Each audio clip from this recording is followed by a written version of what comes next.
Welcome back. Welcome, dear colleagues. If you want to find your seats. As we've completed our lunches, I hope everyone enjoyed their lunch and had an opportunity to get some fresh air. I will use this as an opportunity to remind you. So you may have noticed that there are not trash cans around the building around. So please, as one would when taking a hike through nature, or I do a lot of birding in my time. So when going through other spaces, take your trash with you and leave the space better than you found it. So thank you for being mindful of that. And now I'm really excited to welcome you to the second half of the day. Which is going to begin with a panel that continues the day's focus on the interconnected and interdependent infrastructures of open science, shaping every stage of knowledge production. From who is empowered to formulate research questions to how the results are evaluated. Dr. Anna Persic is our moderator. She is a program specialist at the section of Science, Technology, Innovation Policy at the UNESCO headquarters in Paris. She is an ecologist by training, and Anna joined UNESCO in April 2006 as an assistant program specialist serving the UNESCO's Man and Biosphere program with the Division of Ecological and Earth Sciences. She has then served as science specialist at the UNESCO Liaison Office in New York from 2011 to 2018. Her work relates to strengthening the science policy interface and the promotion of science, technology, and innovation in the implementation of the UN 2030 Agenda for Sustainable Development and the Sustainable Development Goals. She coordinated the development of the UNESCO recommendation on open science and is currently working towards its implementation. Anna, you have the floor.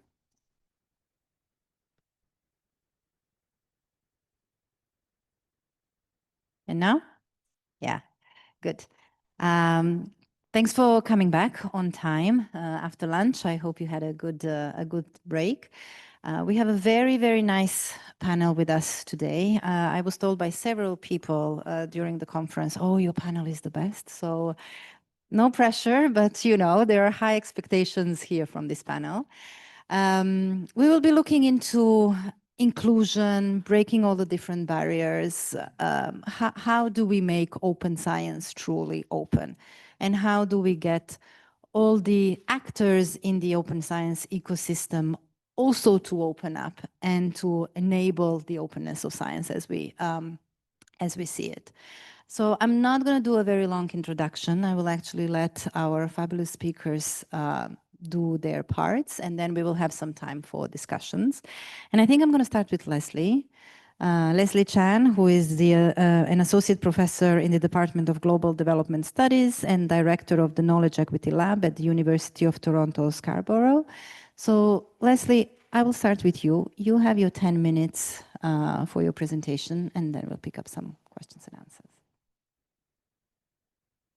Okay. Since I only have 10 minutes, I would dispense with a lot of pomp and circumstance. But thank you, Anna, for moderating the session, and to organizers for putting this space together, and for having me here with I would say, different voice about open science, and you'll hear why. I just give a brief title called Towards Generative Infrastructures, and hopefully it will become more obvious.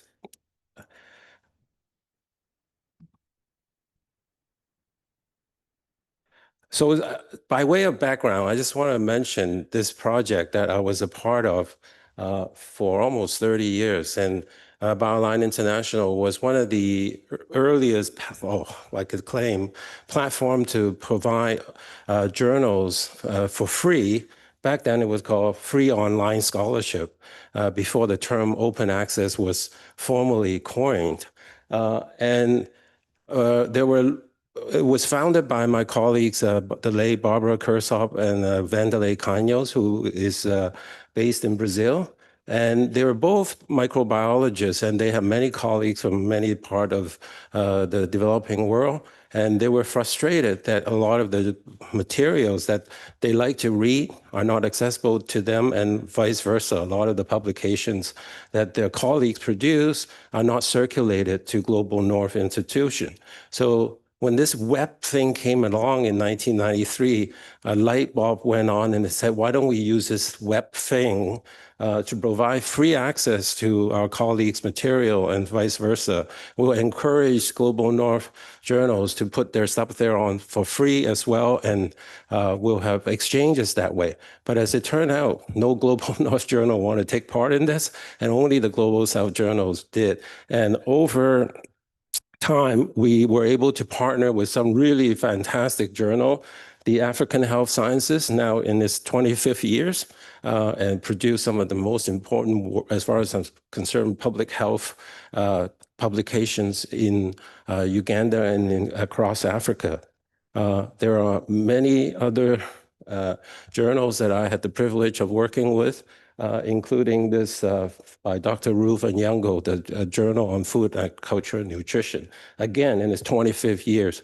Now, my colleagues in Brazil also provided the server and the infrastructure at that time to provide for these journals. And I think it was early 90s or the early year of the web. So they were pretty basic. And we were running a web 1.0 website back then, and we still run a web 1.0 website. And it was clunky, but it worked. We didn't need a lot of high tech, whiz bang, and so forth. And it is completely OAI, the Open Archive Initiative metadata protocol compliant. So anybody could easily exchange data with the platform. And for those of you who know computer language, my colleague Sydney uses Perl to write the script, and these Perl's almost now become an extinct computer language. But the fact is was open source, and they were able to develop that with their own local talent. Now, one of the reasons I was very interested in supporting the project. Oh, by the way, we just recently sunset this project in 2023. I think when we first started, we were going to do it for 3 years, and it lasted 30. So and by now, a lot of the journals have their own home, or many of the African-based journals are now residing in the African Journal Online. Our colleagues that run their projects here. Fantastic platform. What motivated me to want to be involved was that this is the world according to the Web of Science Journal Citation Index. So if you were to map the quantity of citation and publication relative to the population size, you have a hugely distorted view of this world. Not only they were kind of bloated in the global north, but is extremely skinny in the global south, particularly the entire continent of Africa. Now, this would present for some people the distorted view. There's no knowledge coming out of Africa and other global south country, which is of course not true. What this picture shows is simply because one sees the world through a particular set of lenses. And we continue to do so, even in this open science, open access environment. And I will come to some more comment about that. That's East Africa, where the arrow is, where those journals I just mentioned came from. I also was the PI for a project that was funded by the IDRC in Canada and DFID. It was called DFID then in the UK. And they gave us funding to run a set of projects that cross-cut quite a number of different countries and disciplines to really find out what this thing called open science means to different researchers in different parts of the world. We explicitly did not define open science for these different research groups. We said, well, how do you do research? How do you share research? And what are the barriers and the enablers that allow you to share research in your own space? And they all came up with their own findings. And we learned a lot about the nature of openness. So there were studies that didn't want to review people because there are social activists that in Argentina, and there are risks that they would be prosecuted if too much of the data were made open. There were indigenous Khoisan people who reminded us that openness was an excuse by the colonizers to take land and property and knowledge from their community and from their ancestors. So openness has to be really understood in a historical context. So on and on, we learned many, many different lessons about what is open in different contexts. So we've been writing up about these different understanding, and okay. We share some of these actually with the Canadian Commission of UNESCO, and we argue in this paper with my colleagues Bud Hall, Rajesh Tendon, and the late Florence Piron to remind us that open access, open science is not about just opening to publication and data, but it's about openness to society and to other excluded knowledge systems. And we're pleased to say that we also contributed to the consultation process of UNESCO, and you may recognize some of the parallel in what we suggested. So just to remind then, what a key lesson we learned was that just because something is open doesn't mean that it's visible in the sense that they can be found and cited, because that's always been the argument for open access, that if you make it open, you will be more cited and more visible. But what we have found was that, again, openness doesn't work so simply when you put it on top of an existing inequitable infrastructure.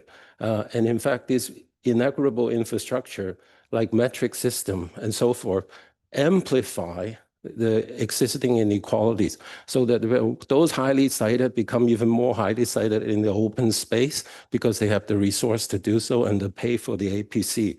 And we're just learning about these kind of built-in inequities and how they can be amplified. So just adding openness to what is already problematic doesn't solve the problem.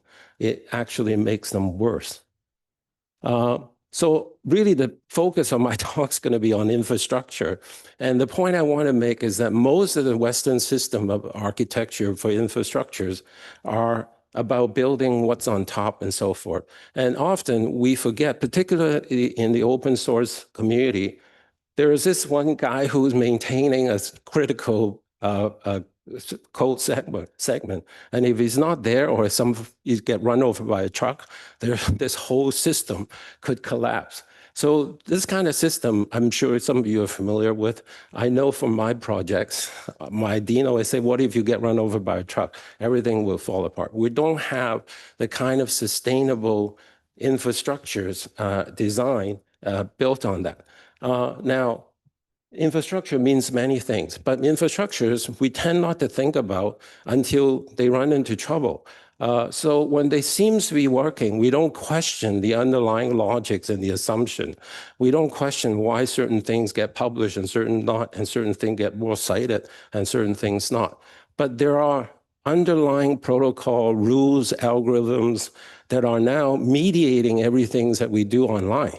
So whatever you find is already been highly processed by the platform, and depending on the platforms that you use. Many of you are familiar with one platform or another, but most of the major platforms are now commercially owned. And so the commercial publisher really played a big role of not only providing the metrics, but also mediating what we find and what we don't find. I'm going to give you one example, then I won't have time after that probably. So a few days ago, quite by coincidence, I was trying to read this article by a computer scientist named Bibi Bihani. And it's articles on algorithmic injustice. And ironically, this thing popped up on the screen promoting, this is Elsevier AI, promoting their AI. And it suggests we should read strategically, not sequentially, right? I was quite shocked by this suggestion because this is exactly what I teach my student not to do. I say you need to read the foundational work and you need to know who write what and who attributes to whom, and you need to know the genealogies of ideas in order to be a good scholar. And we owe it to the scholarship. But to read strategically, I don't know what that means. And they also say the AI extracts key insights and findings to make it suit your relevance, right? So all these terms raise a lot of red flag for me. Whose relevance are they talking about? How do they extract? Right? And so when I first thought about the title, I said, well, these systems are very much built on colonial logic of extraction. Take and commodify and take more if you can.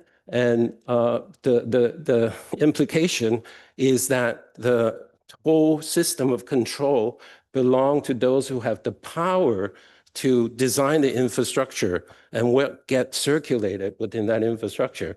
A few years ago, my students started mapping all the infrastructures that Elsevier had been buying up to create this end-to-end research system, so that from the time you submit your article to the time you publish to, more importantly, research evaluation, the whole entire life cycle is now under control of Elsevier.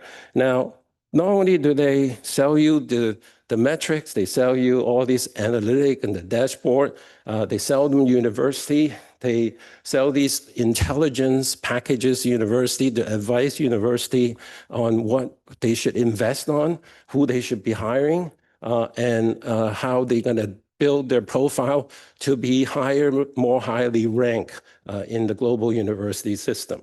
So I know I'm time's up, so I just want to conclude by saying that these kind of systems are invisible to most time, but they are governing how we behave. As Jane mentioned yesterday when she talked about the AI for her journal, these things are subtle in many ways.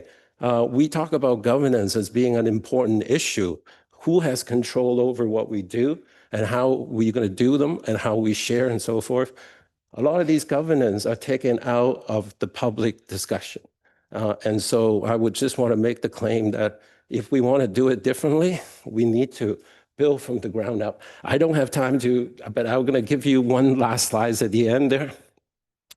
But I've been discovering a lot of very interesting indigenous scholars writing on building indigenous systems that are appropriate for their context and history and protocols. And this one I highly recommend. I learned a lot about how to think from an indigenous systems perspective. This is one scholar I would you should be reading. The other one is Arturo Escobar. Many might have known him. Very well-known anthropologist from Colombia originally, writing a lot about resistance and resilience in indigenous and local communities across Latin America. I'm showing these pictures by artist Angie Vanecita. She's been going around, and she's from Ecuador originally, but she's been traveling across different countries in Latin America, documenting the oil extractions, the mineral extractions by the different corporations. But she also documents the resistance of the communities, mostly supported, driven by women, to ensure the community survive all these hardships and pollutions and destructions. And she reminded us that women are the infrastructure of most of these community. And I would say human of all kinds relationship are the essential infrastructure of the things that we relied on. So when I see people draw diagrams of infrastructures of this and that, I always ask, where are the people? Who are the people making these digital infrastructure possible? They don't run themselves. Somebody run them.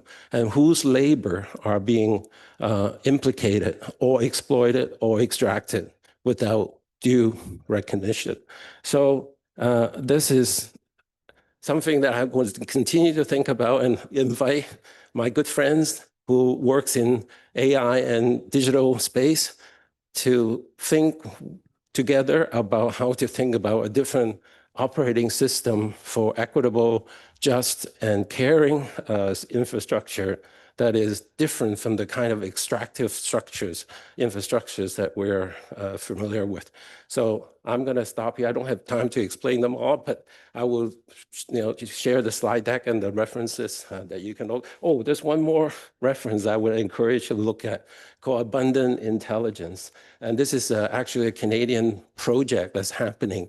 They create different kind of understanding of intelligence from both Indigenous and different traditional knowledge perspective, and creating AI for the local communities based on that. So open science from that perspective will be very different too. Wonderful. Thank you, Leslie. Always a pleasure. We always learn so much. I mean, Leslie and the teams working on the consultation for UNESCO recommendation on open science really did change all of our minds around the thinking of open science and openness, and not just us at UNESCO, but also convince the rest of the member states. So thank you very much for that. And every time we hear from Leslie, there is something new that he puts there, and we are thinking, okay, we haven't thought about that. Let's give it another thought. So thanks again for bringing all of these things and for making us think differently while we are rethinking the landscape of open science. Many thanks for that. My next speaker, apologies, is Mylène. Let me just introduce you properly. So Mylène Deschênes is the Director of Ethics and Legal Affairs at the Fonds de Recherche de Québec from Canada. And we are very much looking forward to listening to a perspective from a funder. So floor is yours. Thank you. This is really a privilege to be here. I want to thank the organizer for this conversation that's been continuing for now the 4th edition. Yeah, I'm going to bring the perspective of the funding agency. So who are we? We are in the province of Quebec. So we're a funding agency in the province. We're not the Canadian funding agency. This is quite a unique model. And I want to say our mandate includes not only the promotion and the financial support of research, but contribution to uphold research and science in French. That's going to be important to my talk later on. And this is under the leadership of Professor Rémi Quirion, who's chief scientist, and who's been spearheading a lot of what I'm going to be talking about. So building a sustainable and open science ecosystem and all the related infrastructure, and taking the perspective of a funding agency, you might think, well, this is the easy position. You know, you have the money, just throw the money. Not quite, you know. What are the right interventions to foster an OS ecosystem that is equitable, that is responsible? We want to avoid unintended consequences. How do we transform the values and principles that are the foundation of open science into research programs? That's really where the action happens. That has a structural effect. And how do we build a business case at the government level to get the sustainable financial support? Because this is for the long run, you know, this is not just something that's for the short. And I wish at the time when we started that we had all the tools that UNESCO now is launching, because that would have been tremendously helpful for us. The first barrier I want to name here is our own limited knowledge. At the time when we started at the funding agency, we were not experts in that field. And to make sure that our intervention were relevant, we needed to educate ourselves and educate also members of the government. So do not neglect how important it is to have this conversation. We entered the field with our open access dissemination policy in 2022 when we mandated that publicly funded research project with us needed to be openly accessible immediately. This was 1 year after we joined the Coalition S, and I want to publicly recognize how useful and generous this has been for us as an experience. We wouldn't have been able to make it in 2022 without Coalition S for sure. This was quite a bold move, because at the time in 2022, none of the Canadian funding agency had an immediate mandate for open access. None of the US major funding agencies with whom our researcher partner a lot had an immediate open access requirement. So our researchers said, hey guys, what are you doing? You know, how are we going to be assessed when next time we are going to ask for funding at the Canadian funding agencies if you ask us to publish in what at the time was considered, you know, B quality open access journal, when you can publish in these very shiny open access journal, but then there are they are not in open access. So this triggered a conversation, a very important conversation with our scientific community, which still goes on today, raising awareness about the unsustainability of the path we were on, reminding of the importance of the issue at stake. You know, this is knowledge as a public good, and they are publicly funded researcher. It has to be accessible. I remember giving many talks where I would say to the researchers in front of me, the research that we are funding for you, I cannot read your papers because they are behind a paywall and I don't have access. So this conversation continues, and the barrier of what's in it for me, which is a legitimate question from the scientific community, is still a question that is being raised right now. Last week in Montreal, there was a conference where Nicholas Alexandroni and Krista Byers-Island showed some of the surveys' response to the perception of open sciences by some of the researchers. And the question was, do your institution tenure and promotion policy value researchers' engagement with open science practices? And the answer was, half of the researchers surveyed said, I don't know. And a third of them said, no. So this is certainly not going to help us mobilize the research community. We need to work on this. So the conversation needs to continue. And as a funding agency, we are currently reconsidering our criteria of excellence to make sure that, you know, we make open science counts. And I know that many of the research funding agencies are doing the same nowadays. It also triggered a reflection on our side, saying if we are requiring from our researchers to publish in open science journals, what is out there for them? You know, what's the offering for them to publish in quality open science journals? And we did an environmental scan of what we had in our local ecosystem. Happily, we could count on various experienced and world-leading teams in Quebec, including Érudit, which is a fantastic platform that hosts these journals and make them visible, a network of Quebec University's research library, Professor Vincent Larivière, who's the owner of the chair on UNESCO on open science. And we were already supporting 60 social sciences and humanities journals that were close to be open access or already in open access. So our questions was, how can we consolidate all this, make the system more robust, and bring this together? But as a funding agency, the question was, you know, what are we going to require from these Diamond Open Access Journal in our rules? We knew, thanks to the DMS, you know, what qualifies as a Diamond Open Access Journal, but what are we going to ask in our research program for the journals to be recognized in Diamond Open Access? And one example of what we requested was that these journals cannot enter into a negotiation to be hosted by a private entity or to be hosted outside of the province without talking to us first, because we consider that this becomes really a public good. We had the same conversation about, you know, a Diamond Open Access Hub. What are the components and what are we going to put in our funding program? And finally, we needed to get additional support. And for us, the fact that we needed to support science in French was really an edge and a key here. That's something that really attracted the government interest. And so it's a key feature of what we're doing when we are supporting open access. We ask that it be in French and open for the whole, what we call francophonie, all the countries that speaks French. So we launched a call in December 2023, and in 2024, our network started, which promotes free and immediate access to Quebec scientific journals in French for the benefit of the entire francophonie. It's under the leadership of Francis Gingras, and for us, it's a commitment of $10 million over 5 years, which is for us significant. But it really pulls together all the resources that we have so that we can spearhead this in a coherent fashion. We also announced 4 new open access journals in health, natural science, and in various intersectorial research sector in French, because there was indeed not a lot of offering in open access for our research community who speaks French.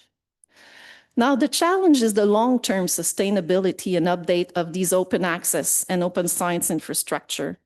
Building and hosting in the public sector the infrastructure required to make science a public good means taking a collective commitment for the long run.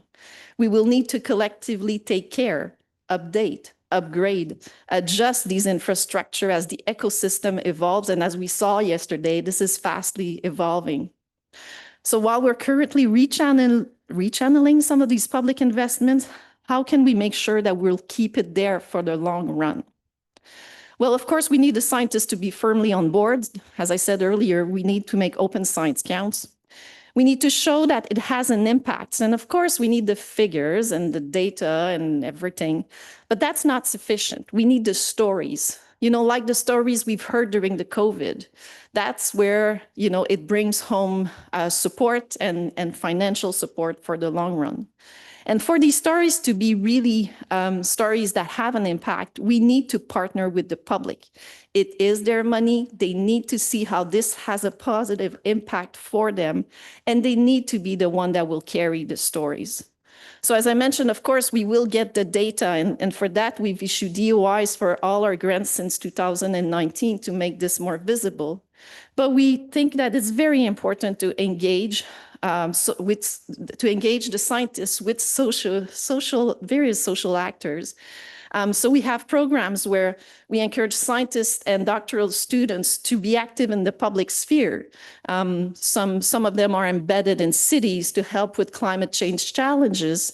Some of them are embedded in our delegation, and we here have Adeli. I'm going to put her on the spot.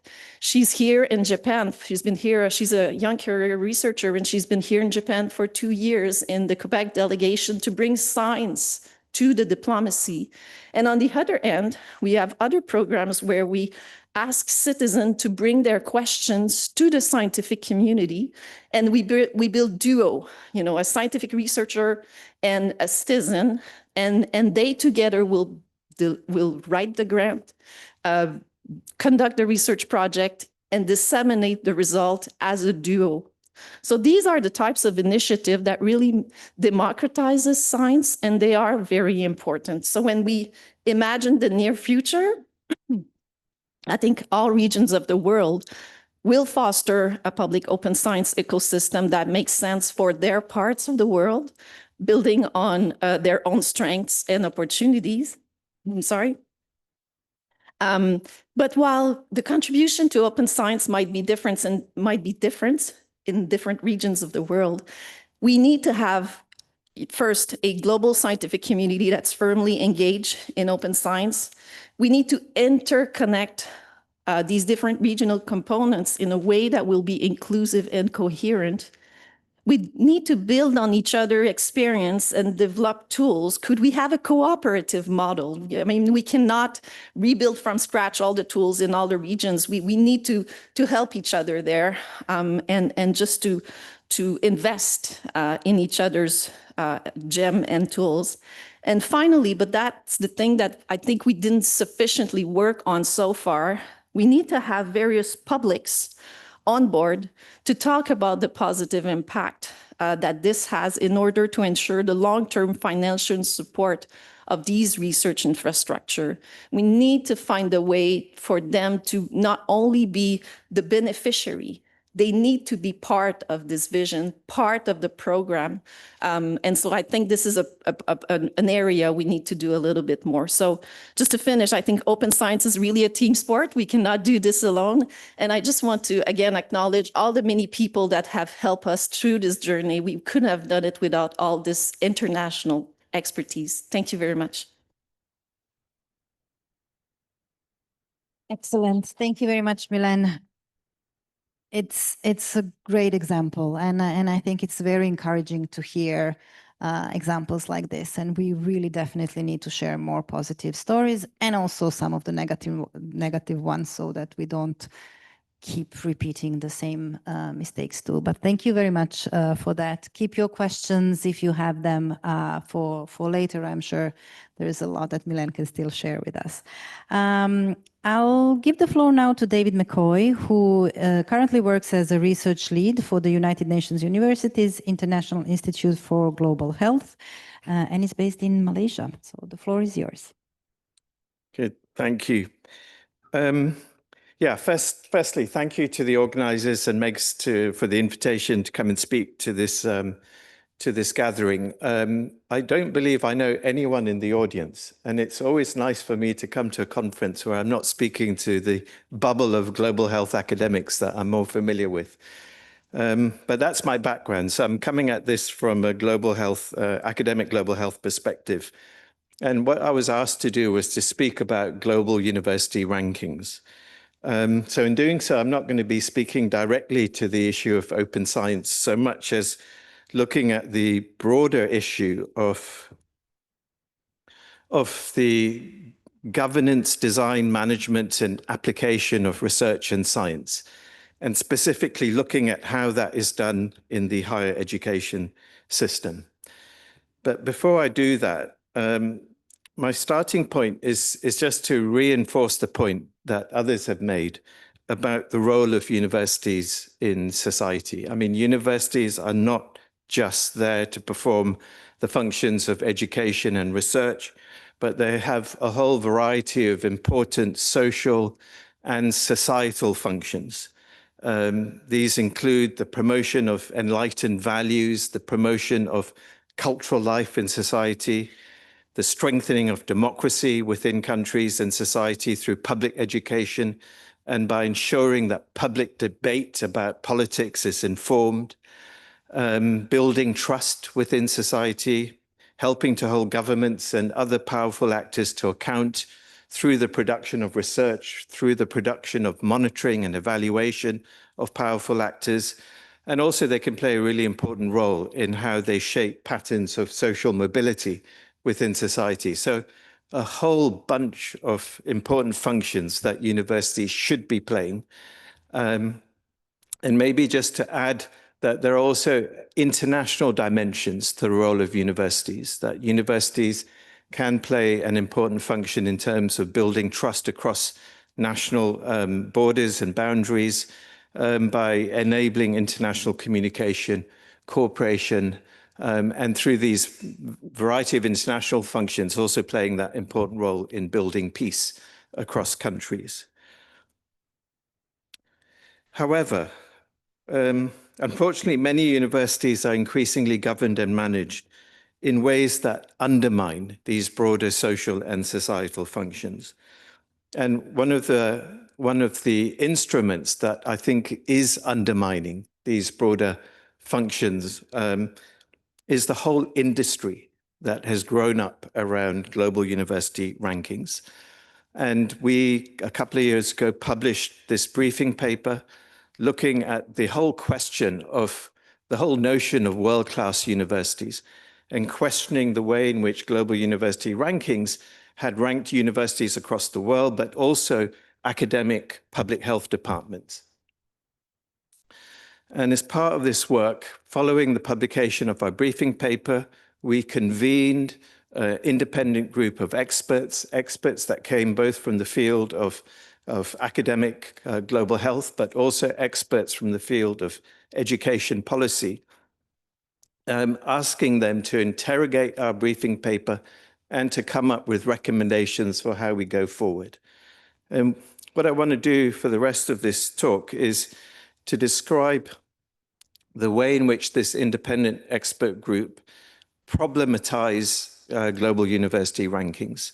And they came up with 9 problems or 9 criticisms with global university rankings. The first was, really critiquing the very idea of representing the quality of different universities with diverse missions in different parts of the world, operating in different social, political, and economic contexts through a single measure, often a single quantitative measure. So that in itself has all kinds of conceptual and methodological problems. And any metric you use will ultimately always be arbitrary. The second is that we critiqued, or the independent expert group critiqued, a number of issues around the flawed and non-transparent use of data and methods in generating the rankings. The third is that we critiqued an inbuilt bias with many of the dominant ranking systems, a bias towards research as opposed to education, as opposed to the other functions of universities, a bias towards the STEM subjects, and a bias against the social sciences and the humanities, and also an inbuilt bias in terms of Anglophone universities and Anglophone journals. And even within that bias towards research, there was a bias towards cutting-edge research as opposed to applied research, and the kind of research that is particularly important and relevant in many low and middle-income countries.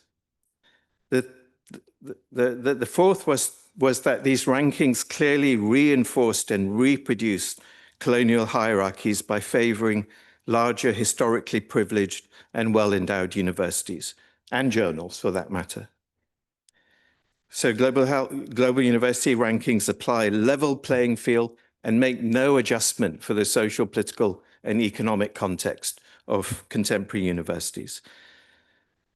The fifth was that these rankings highlight individual universities as the key unit of measurement, encouraging competition between universities, rather than looking at universities as being components of a single education sector, where we want to encourage collaboration and cooperation, particularly given the kind of complex challenges we face as a species today. The sixth criticism was around the way in which university rankings and their frequent and regular publication create a constant pressure on universities that ends up with universities consuming large amounts of resources and creating a short-termist outlook as they try and compete and improve their rankings on a year-by-year basis.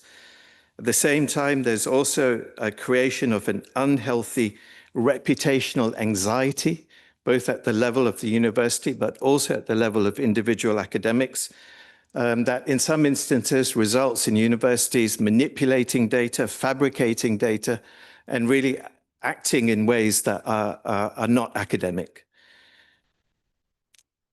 And then the final set of issues really also relate to the fact that the ranking system is really driven by an industry that is entirely private in nature, or nearly entirely private in nature. Many of the major rankings are produced by companies, some of which are owned by private equity. And there's a whole range also of conflicts of interest and vested interests that are hidden in the way that these rankings are produced. And indeed, the reputational anxiety that is created by these rankings is very much part of a business model in which the rankers themselves seek to generate so that they can then sell advertising, analytics, and consultancy services back to the very universities that they are measuring and ranking.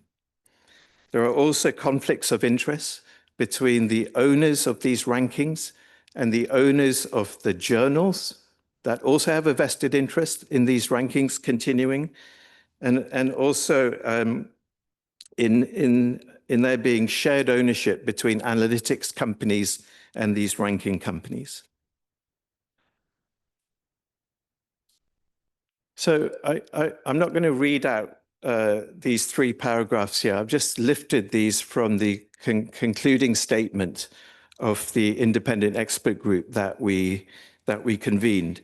But perhaps I just want to end by just relating some of what we've worked on in terms of the concept of open science. And I think building a little bit on earlier speakers, I guess my 2 main points here is how do we promote the notion of open science without leaving science open to capture, open to commodification, open to further extraction? And how do we relate open science to this, I think, critical tension between public interest science and the increasingly privatized and commercialized notion of private science? So I'm going to stop there. Thank you very much. Thank you very much. And these are some very challenging questions that you're leaving us with, and I'm going to leave it to the panel to respond later, and also to the audience as well. We're going to stay with the universities for now, and it is my pleasure to introduce very briefly the last speaker. So Felicia Nkrumah Kuagbedzi is the coordinator for ICT, communications and knowledge management at the Association of African Universities. So your perspective on this topic is much appreciated. Please go ahead. Thank you very much. Let me start off by thanking the organizers and also SPAC for making our participation here possible. I will be speaking on removing barriers to knowledge, open infrastructure, and the future of scientific access, but also generally on the open science revolution in terms of sharing perspectives from Africa. I bring you warm greetings from the Secretary General in the person of Professor Olushola Oyewole. For the sake of those who don't know about the Association of African Universities, this is the apex continental higher education body charged with the mandate of, working with stakeholders to improve on the quality of higher education in Africa. It was established in 1967, and currently we have a membership of over 450 higher education institutions from 48 African countries being members of the association. Our vision is to be the leading advocate for higher education in Africa, with the capacity to provide support for member institutions in helping them to meet both their national, continental, and global needs. In terms of our mission, we work to enhance the quality and relevance of higher education in Africa and to strengthen its contribution to Africa's development. We are guided in terms of everything we do by a set of core values, including transparency, responsiveness, equity, and inclusiveness, among others.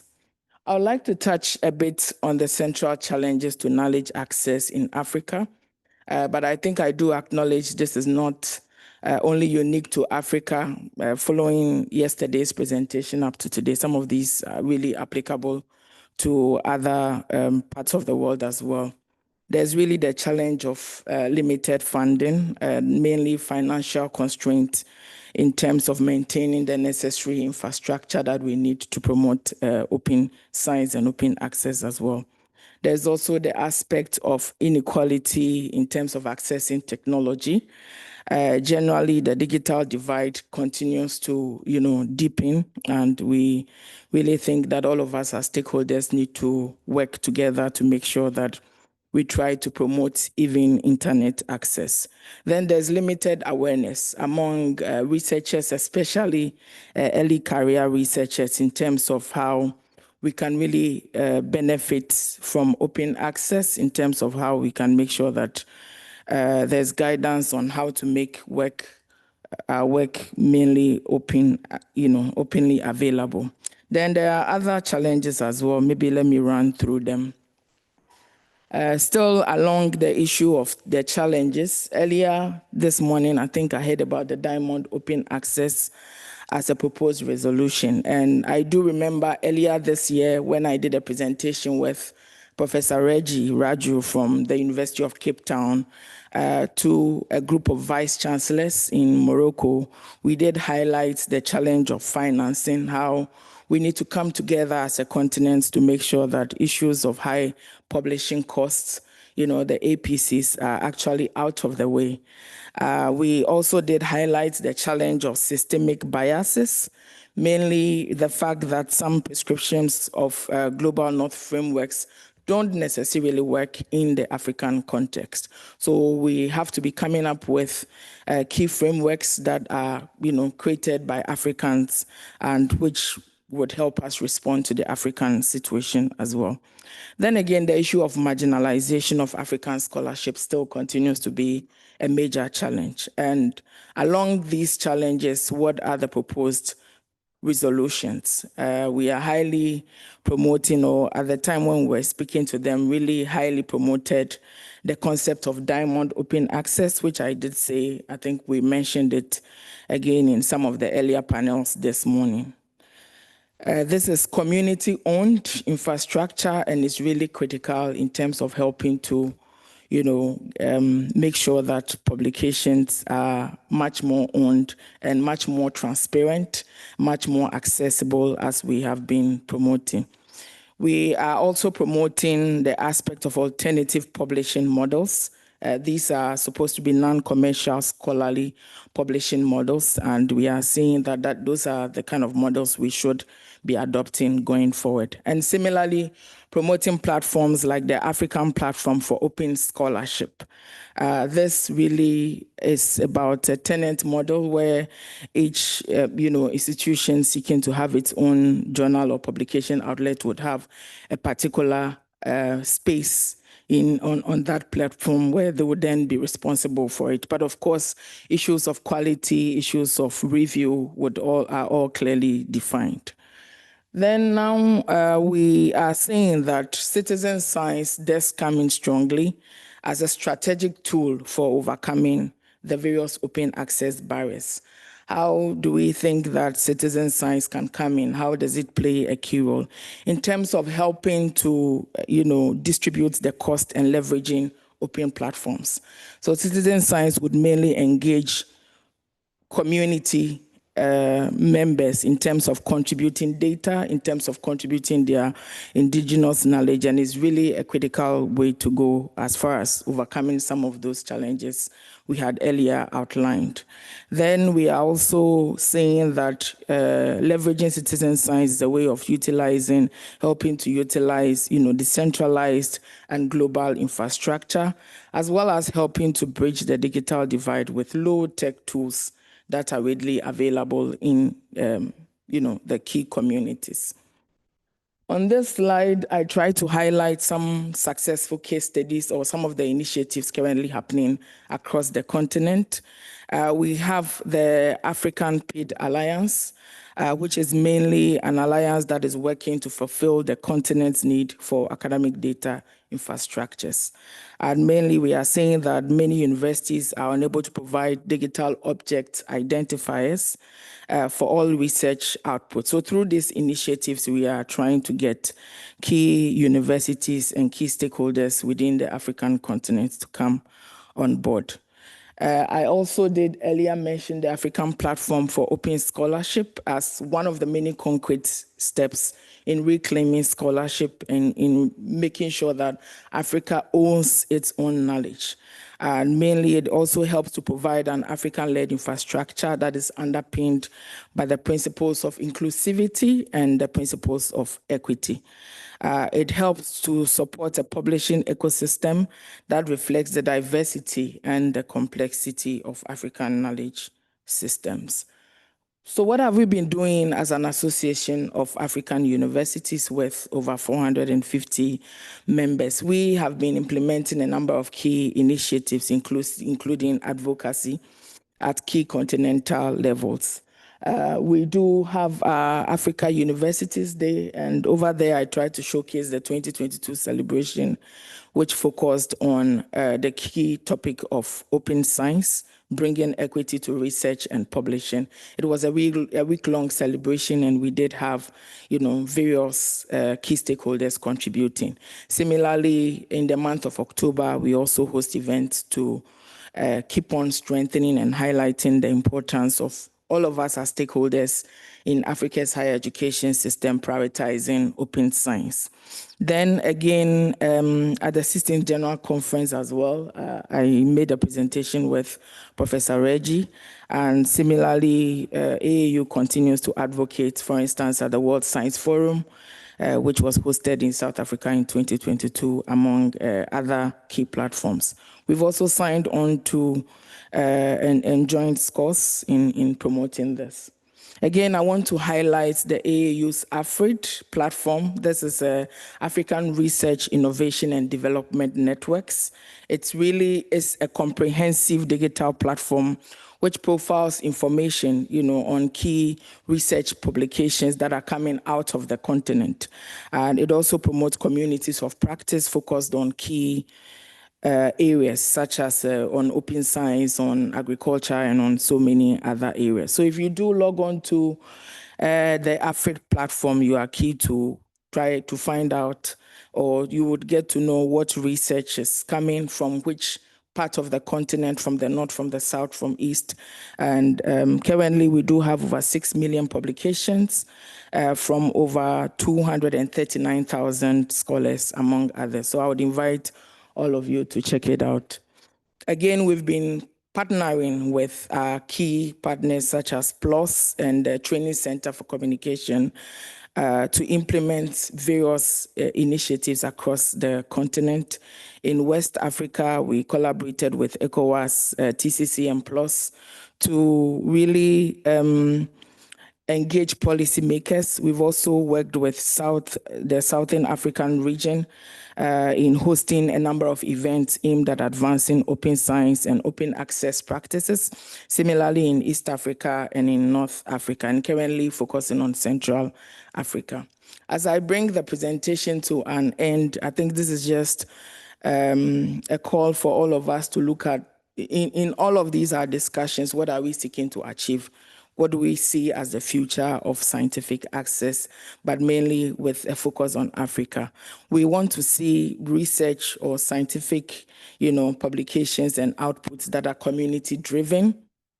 Science is only as important as or only as useful as it is to the community that it seeks to serve or as it seeks to benefit. So we want to engage or encourage that we really work hand in hand with the community who are meant to be the end beneficiaries. We also want to see that the scientific access is really open and African-led, leveraging various platforms, some of which I've mentioned, and really promoting diamond access journals across the continent. We are also saying that it should be ubiquitous open science, following the principles that are findable, accessible, interpretable, and usable. We are also saying that generally there are a number of policies, but these are not directly tied to funding synergy and funding strategies. So as we engage policymakers, we do try to encourage them to be sure that there really has to be dedicated funding streams to support the work that we are promoting. Similarly, we are saying citizen science and public engagement is very important. And the outcome we want to achieve from all of this is sovereignty, visibility, and impact of the scientific output. As I conclude, I'm saying that Diamond Open Access really does offer a sustainable, equitable, and African-led pathway which affirms scholarship as a public good. We are also saying that reclaiming African scholarship is really not optional at this point in time. It is a strategic imperative. And finally, a general call to all stakeholders to really partner the AAU on the various initiatives afraid, as I did mention, there is also the database of African thesis and dissertation, which AU has been running over a long period. Similarly, our Centers of Excellence initiative, and then to give you an early invitation to plan to participate in a conference for rectors, vice chancellors, and presidents of African universities, which is also for researchers and key stakeholders across the community. Thank you very much. Wonderful, Felicia. Many thanks for the very valuable overview of the different initiatives and activities. I know a lot is happening in Africa and in different parts, in different countries, and also great to see the AAU involved in these initiatives. So thank you all for keeping the time for the great presentations. This is the time for the audience to have a little bit of music, but also to ask some questions. So please go ahead. Just come here to the microphone and ask your questions. Yeah, thank you so much. I really enjoyed the panel. I'm a science communicator, so it really made sense. But I've got two questions, one to David and the other one to Mylène. David, I know I am a big advocacy against global ranking, and I said this before in many places. I was in UK Research Library, UK's, and everyone clapped when I said this doesn't make sense. So, everyone agrees, but then who's going to tie the bell on the cat's door, the cat's neck? Because it looks like an impossible task. We are in the game too long, too deep. How are you going to get out of the maze? Now, what you mentioned, how it should be, makes sense, but is there going to be a consortium made up of different universities, different government? But even that will not work because the researchers will come from different universities and they'll still be biased. So how do we get out of that? And do we really need a ranking? So that's a question for you. And then to Mylène, I liked what you said, and even you about public engagement. And also the research is done for public, so it should reach out to public. But from yesterday, one question remains. Open access is not going to reach to the public. It's accessible, but not comprehensible. So there comes the need for communication. And that's where, are we training our scientists to communicate, to repackage, to customize for different audience? So that's my question. Thank you. Great. First on the rankings, but I think that might also be for the others as well. I mean, I think fundamentally it needs to be ministries of education that lead the charge against the problematic dimensions of university rankings. I mean, I know there's a number of universities, a number of academics, a number of initiatives that are trying to push back. There's a lot of misunderstanding about the pros and cons of the rankings industry. But I really see this as being fundamentally a responsibility of ministries of education in order to ensure that the higher education sector is there to serve a wider public interest. And rankings undermine that. So it's their responsibility primarily. I know that's not easy to say, easy to do. In terms of the value of rankings themselves, as it's structured now, I see them as causing more harm than good. I think benchmarking is okay. I think you want to have ways in which you can compare and contrast, but the manner in which it's being done through this current system is harmful. I wouldn't want to presume that the public will not be able to read what we're going to be sending in open access. I mean, there is some part of the public that is able to make sense of this, and we are not making it accessible. Again, I could include public servants, people in cities, that could use this information and that have the knowledge. They're not necessarily in the private sector, and they need to have this information. So that's one part of my answer. The other part of the answer is, indeed, we need to invest more in this translation to the public. And so, for instance, we have research programs where we give a little bit of funding for young researchers to do videos about what they're doing. And this is a translation that speaks much more to the public about what they're doing. We have various ways, but that's why I say I think as we are thinking about these infrastructure, that there's this missing link there that we didn't invest enough time and effort. I think they need to be part and not just the people that we will send the information to. They need to build this with us. So that's also part, but thank you. That's a very important question. I think we need to tackle it soon. Right, thanks. Thank you very much, everyone. So it's a bit related to what was discussed, just to answer her question. I hear from several of your talks and the previous talks of this conference that in this colonial, I still call it, and capitalistic landscape we have, there is a constant risk of turning scientists to consumers rather than producers. So I also want to ask you, and also ask a very open question for all of us to think about, how do we want to educate our researchers and also citizens who may come consumers or contributors to science later?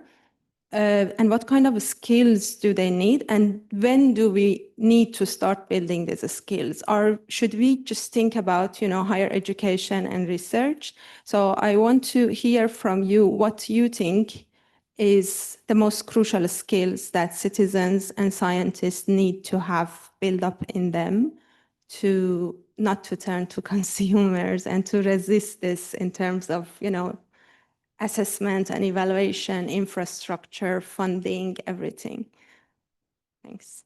And maybe just also how to use the capacity of science, like teaching science, to build this skill. So it's not just about what we teach, it's about how we teach it.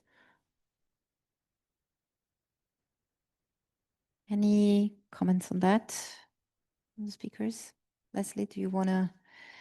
What are the major skills? When do we start teaching that? When do we introduce that into curricula?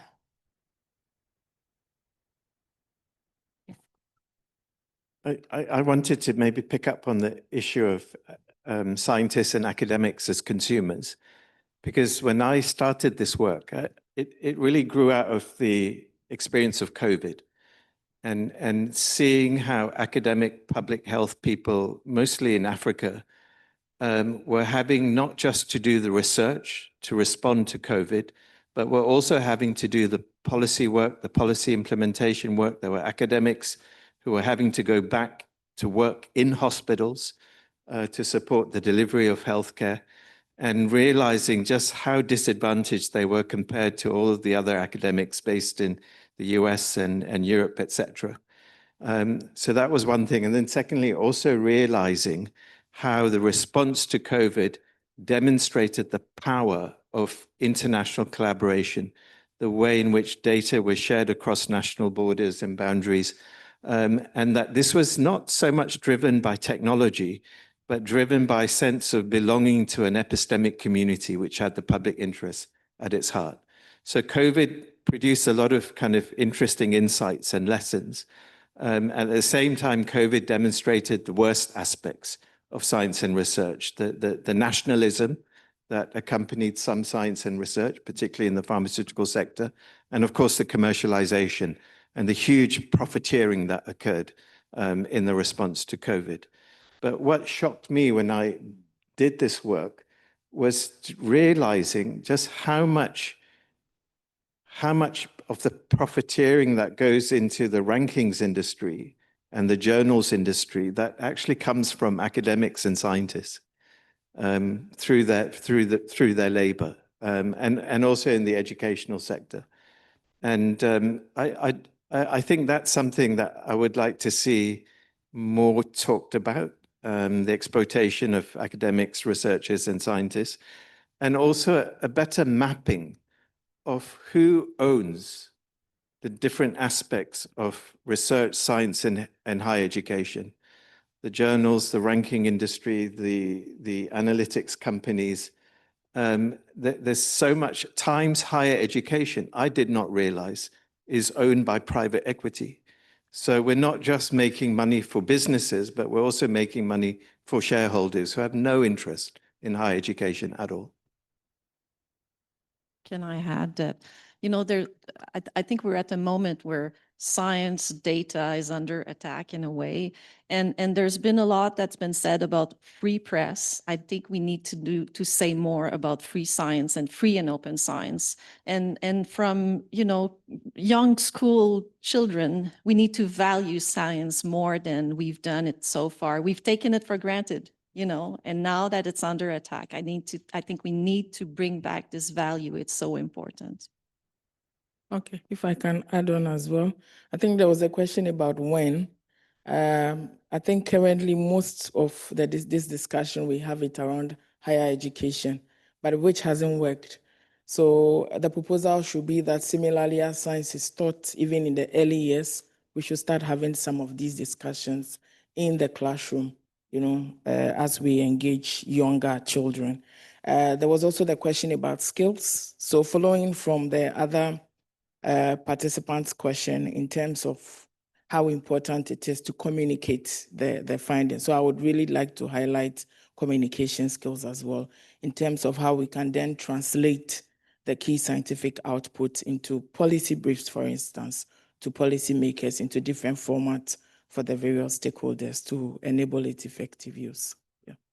Great. Leslie? Just want to add to what David was saying about rankings. So we have a lot of international students at my school, like many of the other schools. And I did informal survey of my students. How did they come to pick the University of Toronto, where I teach? Almost 90% of them say from university ranking.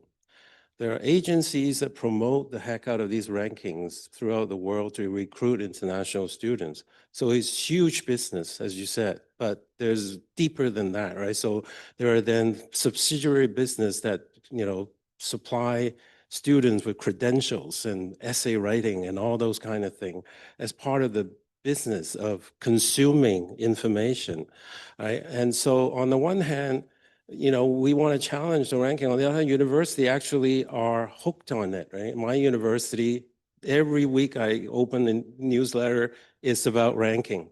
You know, how they have improved or how they're, you know, the best in Canada and so forth, because it generates income.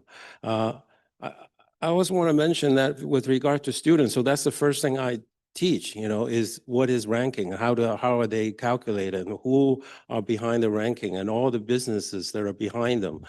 Now, not only are the rankings owned by the private equity, but so is Clarivate, which is the owner of the journal Impact Factors, right? That's the most powerful governing tool, and it is owned by a very rich private equity firm. Every time they sell, they make billions of dollars. So we're all servicing these private equity very directly and indirectly, yeah. Thank you. And I like the idea of maybe a global mapping and study, just to have an idea of where we are and what are we actually talking about, particularly as we wish to tackle inequity, right? So we have to also understand. I have one slide that addressed that, but I didn't have the time to. Yeah. We already So it is a big complex. Absolutely. I call them the industrial surveillance complex, and not just the ranking company, but the publishers and a lot of multilateral organizations. They're all in on this to maintain a certain hegemonic structures that control where knowledge are made and circulated. Right. So I think open science have lots of big challenges, and that's why one of them. If I may too, both of you mentioned DOI in your presentation. I also didn't go into detail about DOI. I think DOI is something you need to watch out for in terms of a privatized form of enclosure as well. It is invisible infrastructure. It's so ubiquitous that everybody wants it because it promises discoverability, right? And that is true, but also there are alternatives. There are non-profit-based identifier. DOI is a copyright tracking system, plain and simple. The publishers invented it and then make it ubiquitous. And you have to pay to register, you have to pay to membership and all that kind of thing. And Bioline purposely not sign in early days because we just couldn't afford tens of thousands of dollars to buy into the system, right? So they promote that system so that those have the system are more discoverable. So to me, that's also the basis of inequity. Great, thank you. Thank you very much. We have two more questions, so please, four more questions, and I 2 think minutes. There is quite a lot. I think We- so. Even you say. Thank you so much, everyone, for the presentations. Amazing one. I would like to go back to the idea of the scientific papers as our main result of production of knowledge.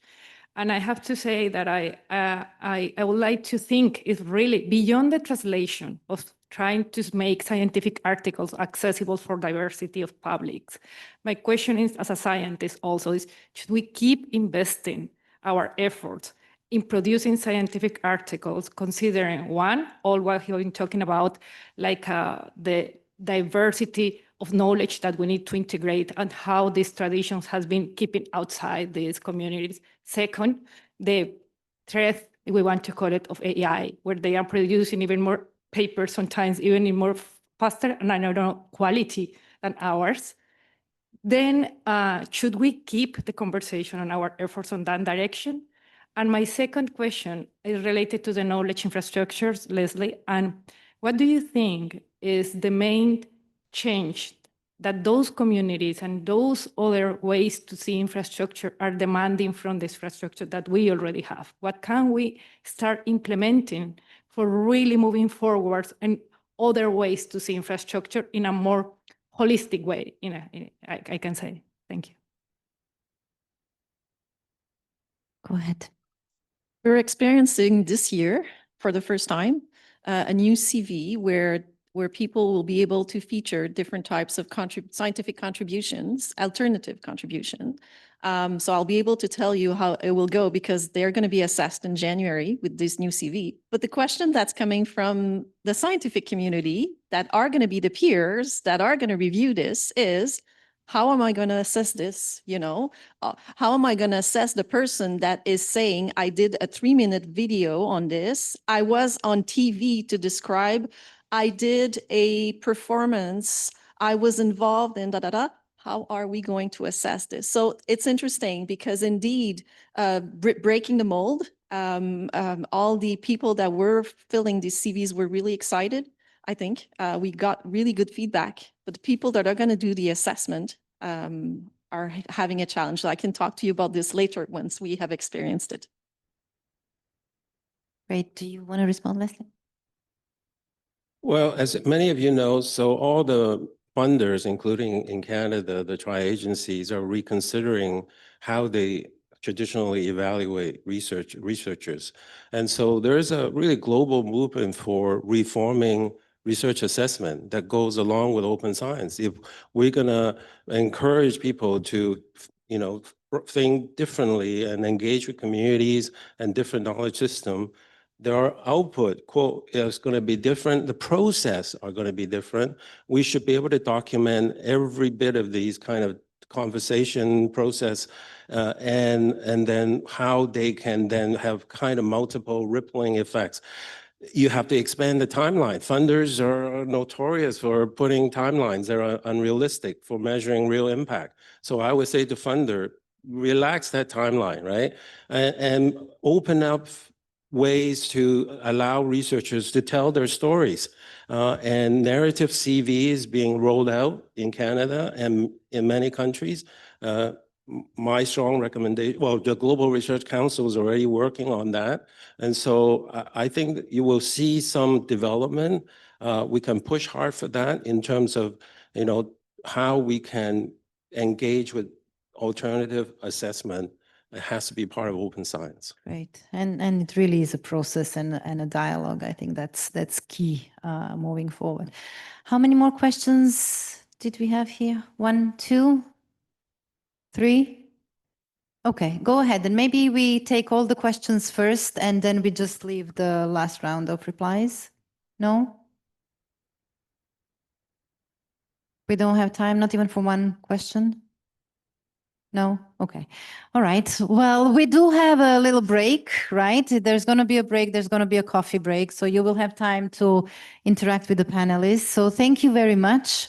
The expectations were high, but I also think that you delivered. So thanks again for this wonderful panel. Many thanks. Thank you so much, folks. And I apologize that we did not have time for all of the questions. This is now time for a coffee break, which is available on the second floor, so one floor down. Please do be mindful that your coffee cups should not return with you when you come back to this room. Yes, please continue the conversation. Thank you.